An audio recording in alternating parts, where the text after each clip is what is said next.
Do you remember the story of Odysseus and the Sirens from high school or junior high school? There was this hero, Odysseus, who's heading back home after the Trojan War, and he's standing on the deck of his ship. He's talking to his first mate, and he's saying, "Tomorrow we will sail past those rocks. And on those rocks sit some beautiful women called sirens. And these women sing an enchanting song, a song so alluring that all sailors who hear it crash into the rocks and die." Now, you would expect, given that they would choose an alternate route around the sirens, but instead, Odysseus says, "I want to hear that song. And so what I'm going to do is I'm going to pour wax in the ears of you and all the men, stay with me, so that you can't hear the song, and then I'm going to have you tie me to the mast so that I can listen and we can all sail by unaffected." So this is a captain putting the life of every single person in the ship at risk so that he can hear a song. And I'd like to think that if this was the case, they probably would have rehearsed it a few times. Odysseus would have said, "Okay, let's do a dry run. You tie me to the mast, and I'm going to beg and plead, and no matter what I say, you cannot untie me from the mast, all right? So tie me to the mast." And the first mate takes a rope and ties Odysseus to the mast in a nice knot. And Odysseus does his best job play acting and says, untie me, I want to hear that song, untie me." And the first mate wisely resists, doesn't untie Odysseus. And then Odysseus says, "I see that you can get it. All right, untie me now, and we'll get some dinner." And the first mate hesitates. He's like, "Is this still the rehearsal, or should I untie him?" And her first mate thinks, well, I guess at some point the rehearsal has to end. So he unties Odysseus, and Odysseus flips out. He's like, "You idiot! You moron, if you do that tomorrow, I'll be dead, you'll be dead, every single one of the men will be dead. Now just don't untie me no matter what." Throws the first mate to the ground. This repeats itself through the night. Rehearsal, tying to the mast, conning his way out of it, beating the poor first mate mercilessly. Hilarity ensues. Tying yourself to a mast is perhaps the oldest written example of what psychologists call a commitment device. A commitment device is a decision that you make with a cool head to bind yourself so that you don't do something regrettable when you have a hot head. Because there's two heads inside one person when you think about it. Scholars have long invoked this metaphor of two selves when it comes to questions of temptation. There is first the present self. This is like Odysseus when he's hearing the song. He just wants to get to the front row. He just thinks about the here and now and the immediate gratification. But then there's this other self, the future self. This is Odysseus as an old man who wants nothing more than to retire in a sunny villa with his wife Penelope outside of Ithaca, the other one. So, why do we need commitment devices?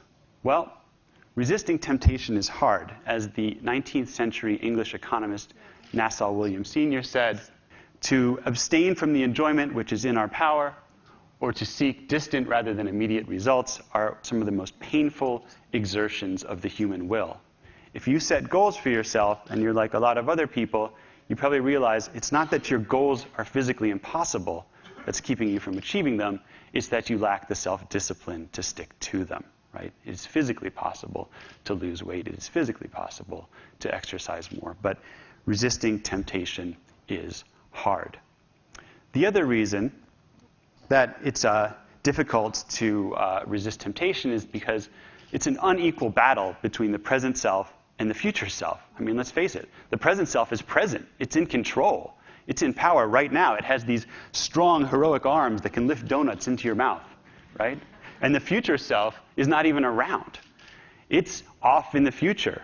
It's weak. It doesn't even have a lawyer present. There's nobody to stick up for the future self, and so the present self can trounce all over its dreams. So there's this battle between the two selves that's being fought, and we need commitment devices to level the playing field between the two. Now, I'm a big fan of commitment devices, actually. Tying yourself to the mast is the oldest one, but there are other ones, such as locking a credit card away with a key, or not bringing junk food into the house so you won't eat it, or unplugging your internet connection so you can't use your computer. I was creating commitment devices of my own long before I knew what they were. So when I was a starving postdoc at Columbia University, I was deep in a publish or perish phase of my career. I had to write 5 pages a day towards papers, or I would have to give up $5. And when you try to execute these commitment devices, you realize the devil's really in the details, because it's not that easy to get rid of $5. I mean, you can't burn it. That's illegal. And I thought, well, I could give it to a charity or give it to my wife or something like that. But then I thought, oh, I'm sending myself mixed messages, because not writing is bad, but giving to charity is good. So then I would kind of justify not writing by giving a gift. And then I kind of flipped that around and thought, well, I could give it to the neo-Nazis, right?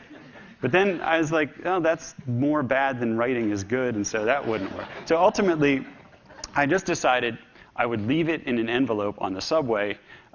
Sometimes a good person would find it. Sometimes a bad person would find it. On average, it was just a completely pointless exchange of money that I would regret. So, such it is with commitment devices. But despite my like for them, there's 2 nagging concerns that I've always had about commitment devices, and you might feel this if you use them yourself. So the first is when you've got one of these devices going, such as this contract to write every day or pay, it's just a constant reminder that you have no self-control. You're just telling yourself, without you, commitment device, I am nothing, right? I have no self-discipline. And then when you're ever in a situation where you don't have a commitment device in place, like, oh my God, that person's offering me a donut, and I have no defense mechanism, you just eat it, right? So I don't like the way that they take the power away from you. I think self-discipline is something that it's like a muscle. The more you exercise it, the stronger it gets. And the other problem with commitment devices is that you can always weasel your way out of them, right? You say, well, of course I can't write today because I'm giving a TED Talk and I have 5 media interviews and then I'm going to a cocktail party and then I'll be drunk after that, and so there's no way that this is going to work, right? In effect, you are like Odysseus and the first mate in one person. You're putting yourself, you're binding yourself, and then you're weaseling your way out of it, and then you're beating yourself up afterwards. So I've been working for about a decade now on finding other ways to change people's relationship to the future self without using commitment devices. In particular, I'm interested in the relationship to the future financial self. And this is a timely issue. I'm talking about the topic of saving. Now, saving is a classic 2 selves problem, right? The present self does not want to save at all. It wants to consume, whereas the future self wants the present self to save. So this is a timely problem. We look at the savings rate, and it has been declining since the 1950s. At the same time, the retirement risk index, the chance of not being able to meet your needs in retirement, has been increasing. And we're at a situation now where for every 3 baby boomers, the McKinsey Global Institute predicts that 2 will not be able to meet their pre-retirement needs while they're in retirement. So what can we do about this? There's a philosopher, Derek Parfit, who said some words that were inspiring to my co-authors and I. He said that we might neglect our future selves because of some failure of belief or imagination. That is to say, we somehow might not believe that we're going to get old, or we might not be able to imagine that we're going to get old someday. On the one hand, it sounds ridiculous. Of course we know that we're going to get old, but aren't there things that we believe and don't believe at the same time? So my co-authors and I have used computers, the greatest tool of our time, to assist people's imagination and help them imagine what it might be like to go into the future. And I'll show you some of these tools right here. The first is called the distribution builder. It shows people what the future might be like by showing them 100 equally probable outcomes that might be obtained in the future. Each outcome is shown by one of these markers, and each sits on a row that represents a level of wealth in retirement. Being up at the top means that you're enjoying a high income in retirement. Being down at the bottom means that you're struggling to make ends meet. When you make an investment, what you're really saying is, I accept that any one of these 100 things could happen to me and determine my wealth. Now, you can try to move your outcomes around. You can try to manipulate your fate like this person's doing, but it costs you something to do it. It means that you have to save more today. Once you find an investment that you're happy with, what people do is they click done, and the markers begin to disappear slowly one by one. It simulates what it is like to invest in something and to watch that investment pan out. At the end, there will only be one marker left standing, and it will determine our wealth in retirement. Yes, this person retired at 150% of their working income in retirement. They're making more money while retired than they were making while they were working. If you're like most people, just seeing that gave you a small sense of elation and joy, just to think about making 50% more money in retirement than before. However, had you ended up on the very bottom, it might have given you a slight sense of dread and or nausea, thinking about struggling to get by in retirement. By using this tool over and over and simulating outcome after outcome, people can understand that the investments and savings that they undertake today determine their well-being in the future. Now, people are motivated through emotions, but different people find different things motivating. This is a simulation that uses graphics, but other people find motivating what money can buy, not just numbers. So here I made a distribution builder where instead of showing people numerical outcomes, I show people what those outcomes will get you, in particular apartments that you can afford if you're retiring on $3,000, $2,500, $2,000 per month, and so on. As you move down the ladder of apartments, you see that they get worse and worse. Some of them look like places I lived in as a graduate student.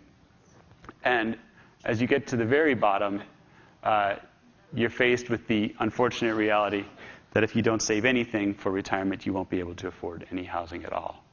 Those are actual pictures of actual apartments renting for that amount as advertised on the internet. The last thing I'll show you, the last behavioral time machine, is something that I created with Hal Hirschfield, who was introduced to me by my co-author on the previous project, Bill Sharp. And what it is an exploration into virtual reality. So what we do is we take pictures of people, in this case college-age people, and we use software to age them and show these people what they'll look like when they're 60, 70, 80 years old. And we try to test whether actually assisting your imagination by looking at the face of your future self can change your investment behavior. So this is one of our experiments. Here we see the face of the young subject on the left. He's given a control that allows him to adjust his savings rate. As he moves his savings rate down, it means that he's saving zero when it's all the way here at the left. You can see his current annual income, this is the percentage of his paycheck that he can take home today, is quite high, 91%, but his retirement income is quite low. He's going to retire on 44% of what he earned while he was working. If he saves the maximum legal amount, his retirement income goes up, but he's unhappy because now he has less money on the left-hand side to spend today. Other conditions show people the future self, and from the future self's point of view, everything is in reverse. If you save very little, the future self is unhappy, living on 44% of the income, whereas if the present self saves a lot, the future self is delighted, where the income is up close near 100%. To bring this to a wider audience, I've been working with Hal and Allianz to create something we call the behavioral time machine, in which you not only get to see yourself in the future, but you get to see anticipated emotional reactions to different levels of retirement wealth. So for instance, here is somebody using the tool, and just watch the facial expressions as they move the slider. The younger face gets happier and happier, saving nothing. The older face is miserable. And slowly, slowly, we're bringing it up to a moderate savings rate, and then it's a high savings rate. The younger face is getting unhappy. The older face is quite pleased with the decision. Okay? We're going to see if this has an effect on what people do. And what's nice about it is it's not something that's biasing people, actually, because as one face smiles, the other face frowns. It's not telling you which way to put the slider. It's just reminding you that you are connected to and legally tied to this future self. Your decisions today are going to determine its well-being, and that's something that's easy to forget. This use of virtual reality is not just good for making people look older. There are programs you can get to see how people might look if they smoke, if they get too much exposure to the sun, if they gain weight, and so on. And what's good is, unlike in the experiments that Hal and myself ran with Russ Smith, you don't have to program these by yourself in order to see the virtual reality. There are applications you can get on smartphones for just a few dollars that do the same thing. And this is actually a picture of Hal, my co-author. You might recognize him from the previous demos. And just for kicks, we ran his picture through the balding, aging, and weight gain software to see how he would look. Hal is here, so I think we owe it to him as well as yourself to disabuse you of that last image. And I'll close it there. On behalf of Hal and myself, I wish all the best to your present and future selves. Thank you.